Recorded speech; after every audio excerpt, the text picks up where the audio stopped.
Hello everyone.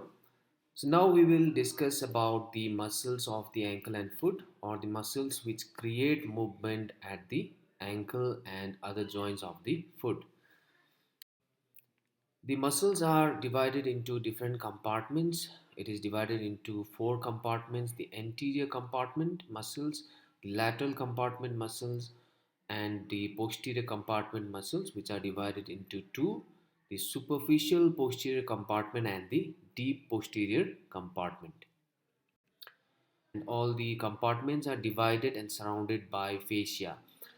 The anterior compartment muscles are mostly dorsiflexors. Those are tibialis anterior, extensor digitorum longus, extensor hallucis, and peroneus tertius. The lateral compartment muscles are mostly everters, and those are the peroneus longus and peroneus brevis. Other muscles are from the posterior compartment. The superficial posterior compartment muscles are mostly plantar flexors. Those are gastrocnemius, soleus, and plantaris. And the deep posterior compartment muscles are the flexor digitorum longus, flexor hallucis, and tibialis posterior muscles. Now let's discuss one by one. First, we will discuss is about the anterior compartment muscles, which are mostly the dorsiflexors. The tibialis anterior muscle is the main dorsiflexor of the foot. It gets originated from the upper two-third of the anterolateral surface of the tibia. You can see here the upper two-third of the anterolateral surface of the tibia, and you can see its insertion is on the base of the first metatarsal and medial cuneiform. So you can see here the insertion is at the base of the first metatarsal. So we need to note that this muscle passes anterior to the medial malleolus. So according to its vector, we can predict its action. So therefore, the action of this muscle would be dorsiflexion along with inversion. So dorsiflexion along with inversion of the foot. Next muscle is the extensor digitorum longus. This gets originated from the lateral condyle of the tibia and anterior surface of the fibula. You can see here lateral condyle of the tibia and anterior surface of the fibula. Its insertion is mostly on the lateral aspect of the foot. So this muscle crosses through the ankle joint, through all the joints, passes through all the joints of the foot and gets attached to the middle and distal phalanx of the lateral toes. So this is basically a lateral muscle, so therefore its action would be dorsiflexion with eversion. And also it will have toe extension because it has attachment till the distal phalanx of the toe, except for the greater toe. Next muscle is the extensor hallucis longus. This muscle originates from the middle two-third of the inner surface of front of the fibula. Then it elongates as a tendon and gets inserted to the top of the distal phalanx of the great toe. You can see here distal phalanx of the great toe. So we can predict the function of this muscle. Its elongation is oblique from lateral to medial. So therefore it will create a dorsiflexion because it crosses through the ankle joint, and also it will create the extension of the greater toe because it has attachment on the distal aspect of the greater toe, and also it will create some amount of inversion of the foot. So the action is the extension of the great toe, dorsiflexion of the ankle, and weak inversion of the foot.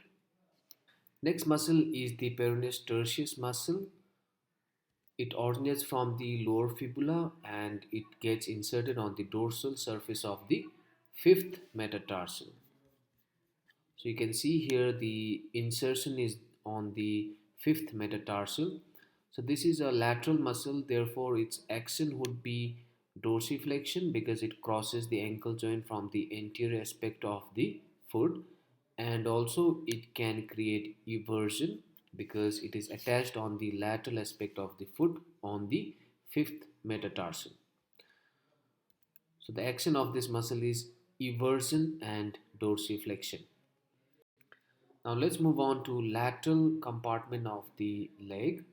The lateral compartment muscle are peroneus longus and peroneus brevis.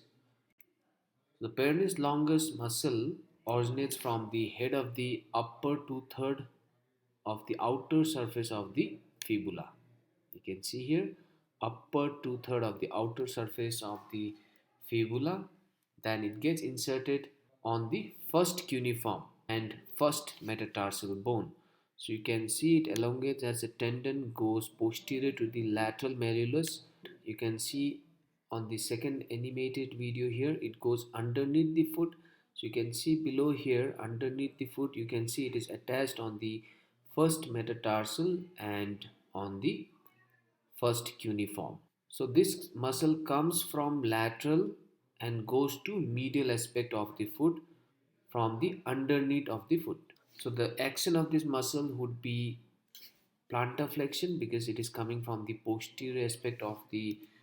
uh, posterior aspect of the lateral malleolus, and also it will cause eversion because it is entering the sole of the foot from the lateral aspect.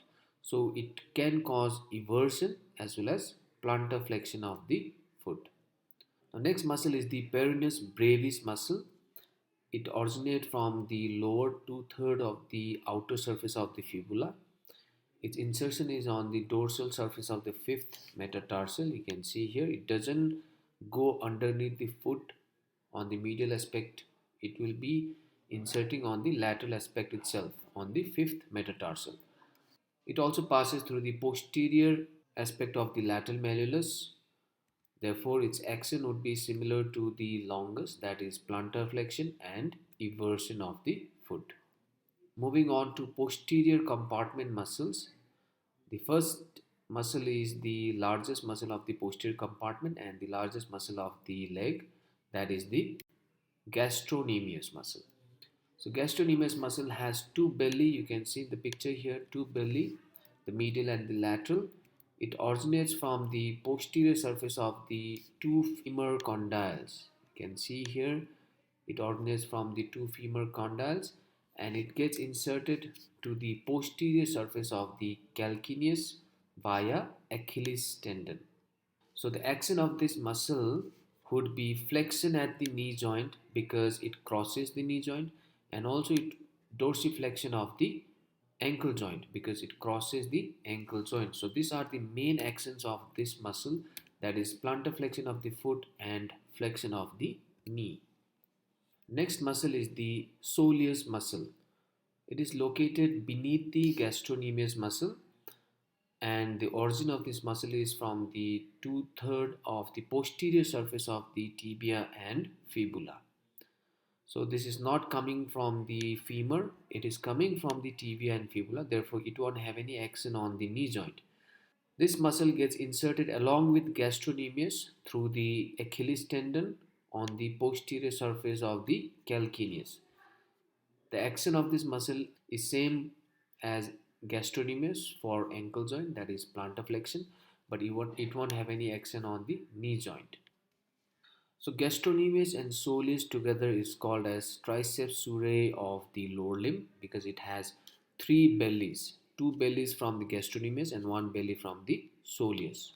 And all these three bellies unite together as a Achilles tendon and gets inserted on the calcaneus. Why the name Achilles for the tendon? Because the Achilles tendon is named after the Greek mythological figure called Achilles, who was the bravest and the strongest of the Greek warrior in the Trojan War. So this Achilles could be killed only if the arrow or the sword hits the gastrocnemius tendon. Because his mother dipped him into the river Styx, and he was vulnerable only at the hill by which she had held him while she was dipping him in the river. So this is a mythological story, and therefore the tendon is named after Achilles. So this Achilles tendon is the largest tendon of the body. It can withstand around 1000 pounds of force. So this is a tendon, common tendon for the gastrocnemius and soleus. Next muscle of the posterior compartment is plantaris, which may be absent in some humans. It originates from the lateral epicondyle of the femur and gets inserted to the calcaneus, same as gastrosoleus. The action of this muscle is plantar flexion. Now moving on to deep posterior compartment. The first muscle is the tibialis posterior muscle. It originates from the posterior surface of the upper half of the adjacent surface of tibia and fibula. So you can see here posterior surface of the upper half of the tibia and fibula, and it gets inserted on the navicular, cuneiform, cuboid bone and base of the second to fifth metatarsal bone. So this insertion is difficult to remember. You can see the muscle passes posteriorly and gets inserted to the navicular bone, cuboid bone, cuneiforms and the base of second to fifth metatarsal bone. So the action of this muscle is plantar flexion and inversion of the foot. Coming to flexor digitorum longus, which is also the deep posterior compartment muscle, it originates from the middle one third of the posterior surface of the tibia. You can see medial one third of the posterior surface of the tibia, and it gets inserted to the base of the distal phalanx of each of the lateral four toes. You can see here again it goes through the same path but gets inserted on the base of the distal phalanx of the each lateral four toes. So what would be the function of this muscle? It will be similar to the previous muscle, that is plantar flexion, toe flexion and inversion of the foot. So the additional function that this muscle has is toe flexion because its attachment is till the distal phalanx of the second to fifth toe. Next muscle is flexor hallucis longus. It gets originated from the middle half of the posterior surface of the fibula, and then it gets inserted to the distal phalanx of the greater toe.